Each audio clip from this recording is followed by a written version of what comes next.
Welcome to Flashback Tracks. Travel back in time each Friday to an era of big hair, leg warmers, and Walkmans. Far out. Veg out with some clips from Downtime Broadcasting's promotional audio cassette magazine from the 80s and 90s, right here on the World Wide Web. The following article is reprised with permission of Adweek magazine and is entitled How Consumers See Advertising. The clock radio sounds off and you wake to the jingle of a commercial. You turn on the television to watch one of the morning shows and are barraged with commercials for dish detergents and stockbrokers. You open the newspaper to find half as much real news as advertising by local retailers. Inside the bus or subway you ride to work, there are ads for hairspray and liquor. Or if you drive, you pass several billboards for movies or jeans on your way to the office. And that's just the first 2 hours of your day. In the remaining hours, you are likely to be exposed to at least another 300 advertisements, if not up to 600. And if you're like many consumers, you can't remember any specific one you heard, saw, or read in the past month. Those statistics are causing most advertisers to groan. Why do advertisers seem to get so little bang for their bucks?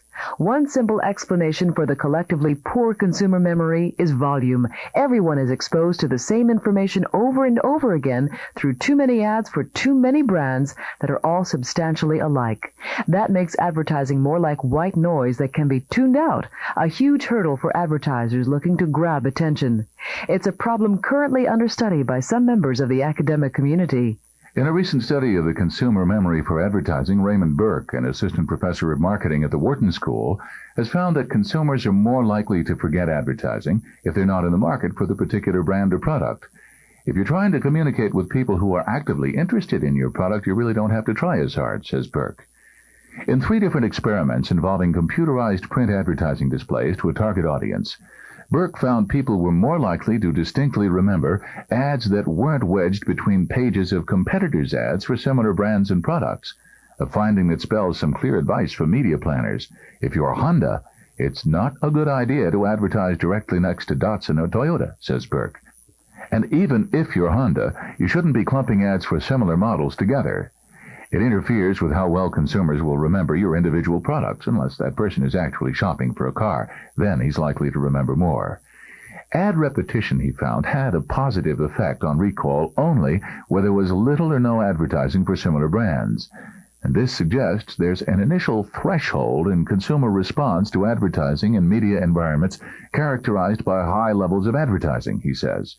This finding suggests the use of a pulsing schedule as opposed to continuous advertising in product categories with high levels of competitive advertising. Another study confirms that effective communications is a difficult goal. The results of research by Jacob Jacoby, a marketing professor at New York University, show that no matter what advertisers do, there's a more than 1 in 5 chance their message will be misunderstood.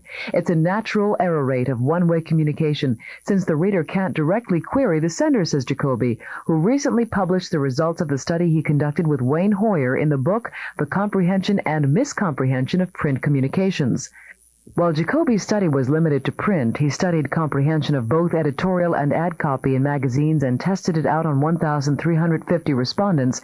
He suspects television is misunderstood at an even higher rate. In the case of print, nearly 1/5 of the participants miscomprehended ads. Editorial copy fared a bit worse, misconstrued by 1/4 of the participants. Those results, says Jacoby, suggest advertisers better keep the message simple, then pre-test it and post-test it to lower the rate of miscomprehension. He has other advice for advertisers looking to get their message across.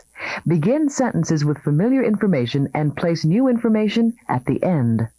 But another study currently underway suggests that advertisers shouldn't load their campaigns with additional information, but should appeal to the emotions of their audience. Markets are more complicated and competitive, and consumers have all the information they can possibly use, says Ann E. Beatty, an assistant professor at Columbia University. With everyone so familiar with the brands, the only way left is an emotional approach, one with a mood or emotional attachment that leaves a positive feeling for the brand, she says. Beatty has been conducting a year-long study that analyzes consumer attention span and attitudes under varying conditions of interference. In one part of the study, consumers are asked to evaluate a series of print ads for such items as vodka and BMWs while they're distracted with another task. In another section, they're given a more leisurely period and asked to imagine themselves in an ad using the product. We're theorizing that when people use themselves as a connector between the components of practical use and then take into account their beliefs, they'll have much stronger attitudes about the product, she says. That may also mean they're more inclined to remember it.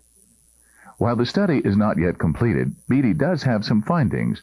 One is that ads showing a person's face clearly make it hard for consumers to imagine themselves in the ad. So an advertiser hoping to get the consumer involved with the ad in this way should use more blurred images or avoid showing a full face. A successful example of this kind of advertising is the Calvin Klein campaigns for underwear and perfume, where only bodies are identifiable. It makes it easier to think of yourself in that picture, says Beatty. Aside from companies with mature product lines, another area where emotion-based advertising is proving successful in changing buyer preferences is in the personal computer market, where the product itself is basically too complicated to explain in an ad. That's why IBM has used a Charlie Chaplin figure in its advertising, while Apple has tended to show its computers enhancing the quality of life for people in various situations. But when advertisers turn to emotional ads, they should be sure of what buttons they might be pushing in the consumer psyche.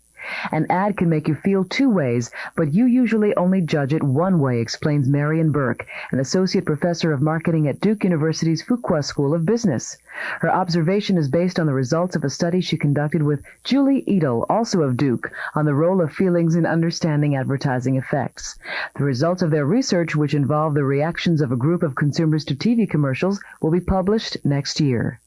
The AT&T Reach Out and Touch Someone campaign depends on the resolution of happy and sad feelings as family members or friends separated by distance make contact through telephone calls in the commercial.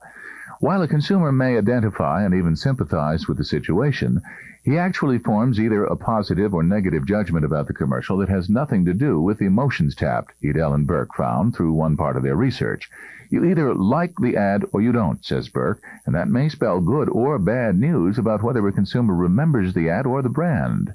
I think we need to identify for an ad campaign when feelings matter and when they shouldn't, she says. She's currently studying the belief formation process by exposing people to products they've never seen before and seeing how their judgments and emotions take shape in response to the product.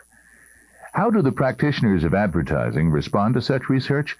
On the whole, very well. There's a lot of former academics in ad agencies, says Dennis Rook, himself a marketing Ph.D. Rook is an account supervisor at DDB Needham in Chicago. Academic studies are a source of new information and concepts, and that's synergistic with what we do in our own research.